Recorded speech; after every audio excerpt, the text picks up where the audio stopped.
एक फिजियोथेरेपिस्ट का रोल बहुत इंपॉर्टेंट प्ले करता है। अब उसकी उनकी फिजियोथेरेपी कैसे होती है ये जानना ज़रूर चाहेंगे आप। तो नॉर्मली क्या होता है कि सबसे पहले जो अगर पेशेंट को पार्किंसंस का आता है तो सबसे पहला आता है हमारा इमोशनल कह सकते हैं, या हम कह सकते हैं हमें एक एम्पैथी शो करनी पड़ती है कि पेशेंट को बताना पड़ता है कि नहीं आप बिल्कुल ठीक हैं, उस उम्र के पड़ाव में आ चुके हैं कि आपको थोड़ा सा सपोर्ट चाहिए। अब सपोर्ट में हम जब उनको इनकरेज करते हैं, हम उनको थोड़ा इमोशनली साइकोलॉजिकल सपोर्ट देते हैं तो पेशेंट को लगता है कि हाँ हम हैं।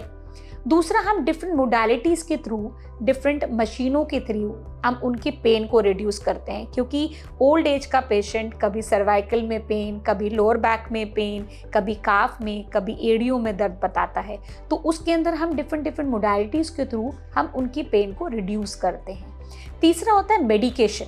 अब ये मेडिकेशन क्या चीज़ है? मेडिकेशन का मतलब है एक एज के पड़ाव में आने के बाद किसी को बीपी, किसी को शुगर, किसी को थायराइड, किसी चीज़ें हो सकती हैं, तो उनकी मेडिकेशन क्या सही हो रही है उसके लिए हम उन लोग को प्रिस्क्राइब करते हैं कि आप अपने जितने भी फिजिशियंस के साथ या जिस भी कंसल्ट डॉक्टर के साथ कंसल्ट कर रहे हैं आप उनसे प्रॉपर्ली कंसल्ट करते रहें।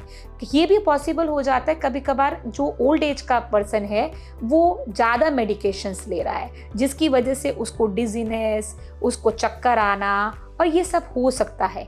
अब वो चीज़ उसके अंदर होगी तो फॉल्ट हिस्ट्री आती है, तो हम उनकी मेडिकेशन पर उनको प्रॉपर गाइडेंस देते हैं कि आप इतनी मेडिकेशंस लीजिए, या फिजिशियन के कंसल्ट में आके हम डिस्कशन करते हैं। हेल्थ से जुड़ी ऐसी कई और जानकारी के लिए फेलिक्स हॉस्पिटल के यूट्यूब चैनल को सब्सक्राइब करें और अपने सवाल कमेंट बॉक्स के जरिए हम तक पहुंचाएं। और डॉक्टर की अपॉइंटमेंट के लिए दिए गए नंबर 9810455953 पर संपर्क करें।